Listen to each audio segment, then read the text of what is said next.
बिस्मिल्लाहिर्रहमानिर्रहीम अस्सलाम वालेकुम। मैं हूं करामत मुगल और मेरे साथ हैं ईसा नकवी। नकवी साहब, थोड़ी देर पहले ही हम लोग सुप्रीम कोर्ट, पार्लियामेंट और डी चौक का एक चक्कर लगा के आए हैं। तकरीबन 30-40 मिनट हमने वहां गुजारे।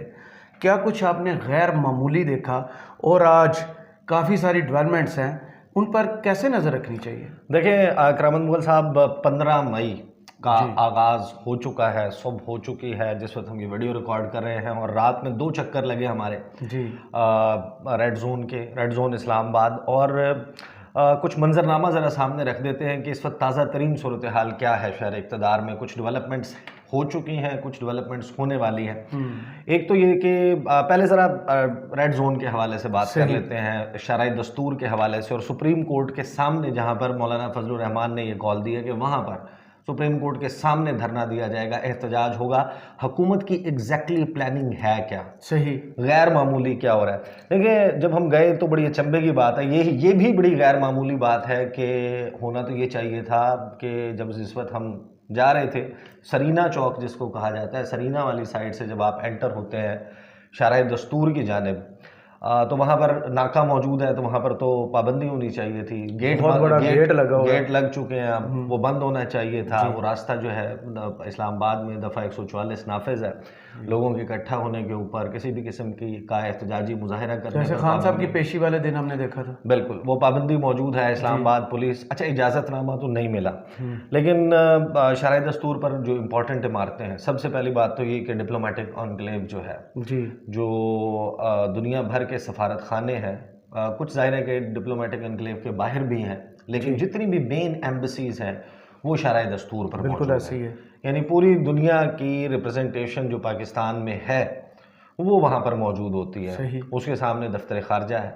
दफ्तर खारजा की इमारत के बाद आप देखें तो जो नई हाई कोर्ट की बिल्डिंग बन रही है, फिर उसके साथ रेडियो पाकिस्तान है, और फिर रेडियो पाकिस्तान चौक आ जाता है। उसके बाद जब आप आगे चलते हैं तो राइट साइड पर प्राइम मिनिस्टर हाउस है, prime prime minister minister office, office. PM secretariat. जी पीएम सेक्रेटेरिएट है, उसके बाद सुप्रीम कोर्ट ऑफ पाकिस्तान, फिर पार्लियामेंट हाउस, फिर कैबिनेट ब्लॉक, उसके पीछे ऐवान सदर है।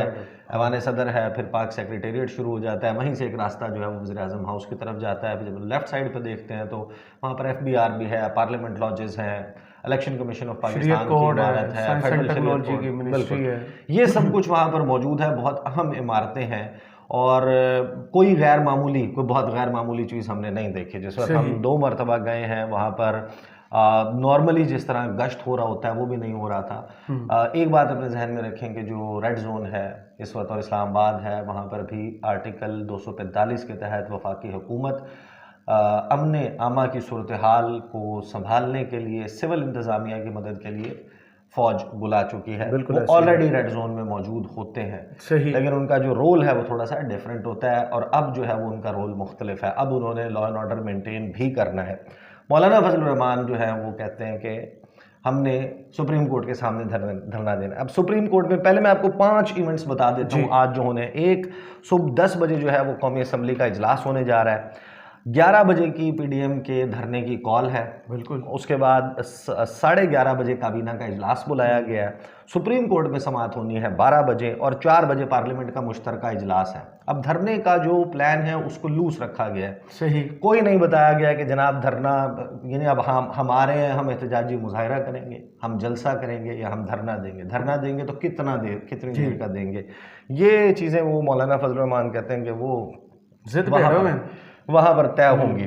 जेयूआई के कुछ वर्कर्स इस्लामाबाद में उनकी प्रेजेंस नज़र आई गुज़श्ता रात, और पूरे पाकिस्तान से जो मौलाना फजलुर रहमान के मुख्तलिफ मदारिस हैं वहाँ से काफ़िले, उनके इलाकों से काफ़िले जो हैं वो रवाना हुए हैं। राशिद सुमनो आ रहे हैं, एक तरह से वो प्रेस कॉन्फ्रेंस कर रहे हैं। सिंध से काफ़िला आ रहा है, बलूचिस्तान से काफ़िला आ रहा है, डीआई खान से काफ़िला आ रहा है, खैबर पख्तूनख्वा से काफ़िला आ रहा है। इन काफ़िलों को कहा गया है कि मोटरवे पर हकला इंटरचेंज जो है जी वहाँ पर ये सब इकट्ठे हों, और फिर वहाँ से बाजमात इकट्ठे जनाब इनकी लीडरशिप, इनकी क़यादत करते हुए रुख करेगी इस्लामाबाद रेड जोन का। फिर दूसरा ऐलान है वो मरीम नवाज साहब और मुस्लिम लीग नवाज की तरफ से है। जी चलो चलो मरीम नवाज के संग चलो, सुप्रीम कोर्ट के बाहर चलो।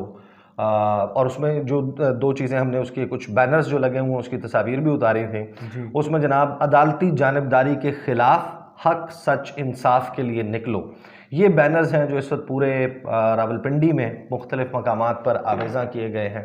और 15 मई बरोज़ पीर सुबह 11 बजे का टाइम दिया गया है। अब होना क्या है, देखें, कौमी असम्बली में टोन सेट की जाएगी, सही, वफाकी काबीना का इजलास होगा और वफाकी काबीना का इजलास जो है वो इसके हवाले से जो उनकी स्टेटमेंट्स इससे पहले भी आते हैं कि जनाब कुछ खबरें चलवाई जाएंगी कि अंदरून खाना जनाब कहा कि डट जाएं, पार्लियामेंट सुप्रीम है वगैरह वगैरह, इसके सब काली का सकती है, कुछ भी हो सकता है। अब है क्या जी, 12 बजे सुप्रीम कोर्ट ऑफ पाकिस्तान ने बैठना है और कॉन्स्टिट्यूशनल पिटीशन नंबर 5/2023 जिसकी वायलेशन हो चुकी है, फैसला था कि 14 मई को इलेक्शंस करवाए जाएं। लोगों के पास उसकी टाइमलाइन मौजूद है, असम्बलियां कब तहलील हुई, कब इन्होंने जनाब इस मामले पर 12 जनवरी से लेकर अभी तक पिंग पोंग खेलना शुरू किया कि जनाब वो गवर्नर क्या कहते रहे, इलेक्शन कमीशन क्या कहता रहा, हाई कोर्ट में क्या चलता रहा, हाई कोर्ट में सुप्रीम चलता रहा, कोर्ट, इलेक्शन कमीशन, ये सारा चलता रहा। फैसला अलबत्ता आ गया और चीफ जस्टिस उमर अताब बंदयाल ने ये बात क्लियर की। उन्होंने जो खिताब भी किया लाहौर में, उन्होंने ये वाजे किया कि हम अपने फैसले पे खड़े हैं। सही, और ये भी उन्होंने खदशा जाहिर किया कि अगर आज इस पर अमल दरामद नहीं होता तो कल होगा। अब वो तारीख गुजर चुकी है जिस दिन का फैसला था 14 मई का। इधर सुप्रीम कोर्ट ऑफ पाकिस्तान ने लेना है एक्शन।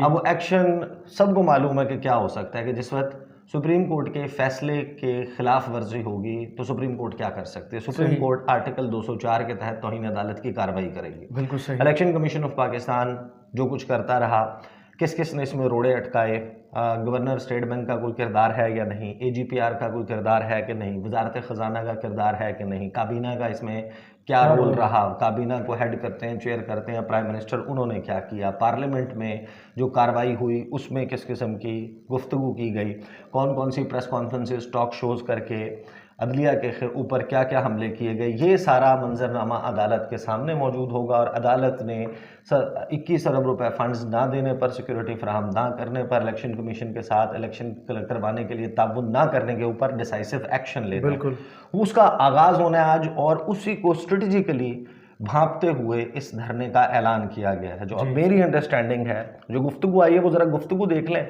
दो चीज़ें, एक धरना कब तक जारी रहेगा उसके हवाले से हिंदी, और एक खबर आई जनाब चली कि मौलाना फजलुर रहमान जो है उनसे वफाकी वुज़रा ने मुलाकात की और उनसे अपील की कि सुप्रीम कोर्ट के सामने एहतजाज ना करें। सही। अच्छा, इस खबर को आप पढ़ते हैं तो आपको प्लान समझ आ जाता है कि होगा क्या।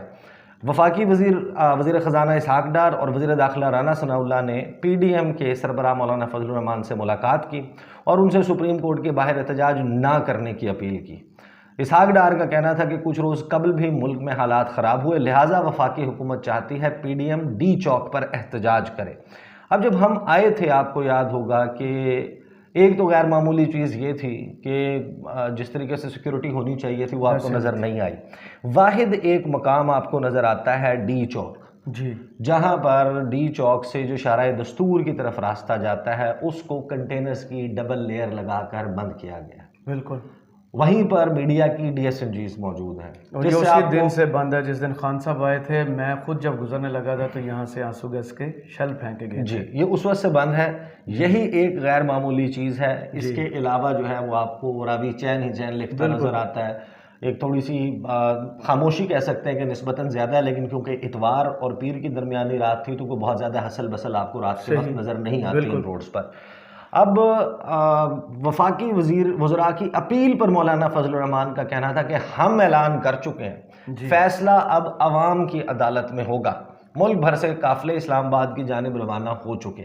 अब वो कॉल जो दे चुके, वो कॉल के मुताबिक अब होगा ये कि ये इकट्ठे होंगे D चौक में। सही। और देखेंगे कि सुप्रीम कोर्ट ऑफ पाकिस्तान से फैसला या एक्शन क्या आता है। नोटिस जारी किए जाते हैं। अगर नोटिस जारी होता है, प्राइम मिनिस्टर, वज़ीर ख़जाना, किसको जारी होता है, किस तरीके से अदालत की कार्रवाई चलती है, क्या रिमार्क्स आते हैं, उन रिमार्क्स की बुनियाद के ऊपर, क्योंकि एक बात तो तय है, अगर आपने कौमी असम्बली का इजलास करना है, उसके लिए मेंबर्स ने जाना है, तो आप सुप्रीम कोर्ट के सामने धरने के दौरान ये नहीं कर सकते। वफाकी काबीना का इजलास होना है तो या PM हाउस में होना है या PM सेक्रेटेरिएट में होना है, तो उसके लिए जो है वो आप फिर उसको पीसफुली होल्ड नहीं कर सकते। अगर आप सुप्रीम कोर्ट के सामने धरना देकर बैठे हैं तो जजेस जो हैं उनका access to Supreme Court and back from Supreme Court, जजेस कॉलोनी से सुप्रीम कोर्ट का रास्ता और सुप्रीम कोर्ट से वापस जजेस कॉलोनी का रास्ता वो दरमियान में बंद हो जाता है, तो जजेस की आमदोरफ्त भी रुक जाती है।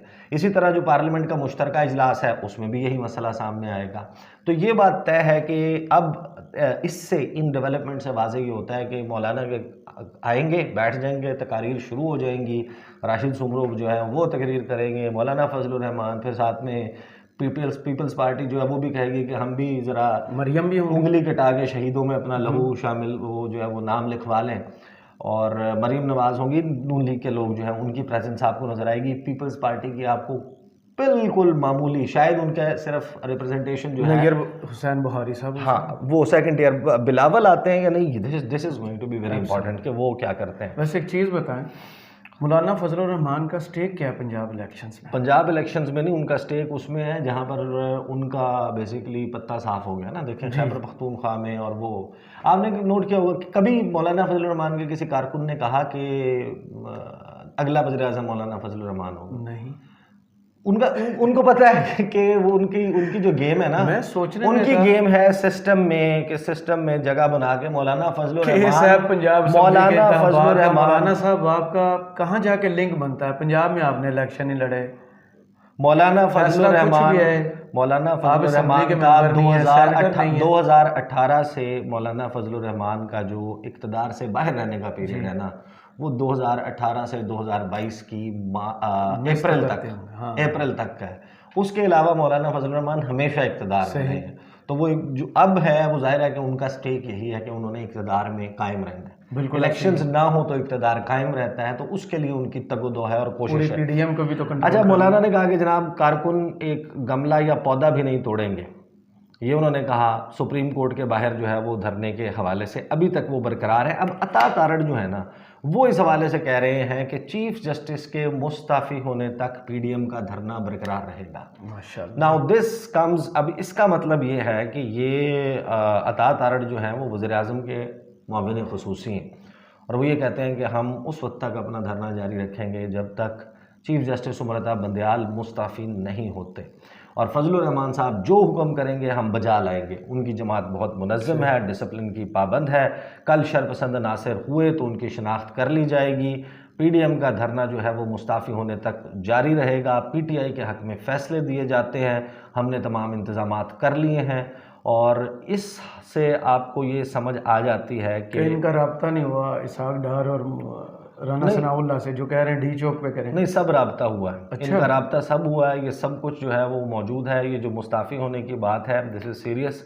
इसका मतलब ये है कि लोग मौजूद हैं, दबाव दिया जाएगा, दबाव डाला जाएगा कि इन लोगों को देखकर फैसला किया जाए। सुप्रीम कोर्ट के सामने अब ऑप्शन ये है कि वो या तो कानून के मुताबिक फ़ैसला करे या नून के मुताबिक फ़ैसला करे। कानून के मुताबिक फ़ैसला ये है कि सुप्रीम कोर्ट ने एक फ़ैसला दिया था, आपने उसको 3-2 और 4-3 की बहस में उलझाया, जिसके ऊपर बड़े वाज़ेह दलाइल भी मौजूद हैं, एक क्लियर पिक्चर मौजूद है। आइन कहता है 90 रोज़ में इंतखाबात होने चाहिए।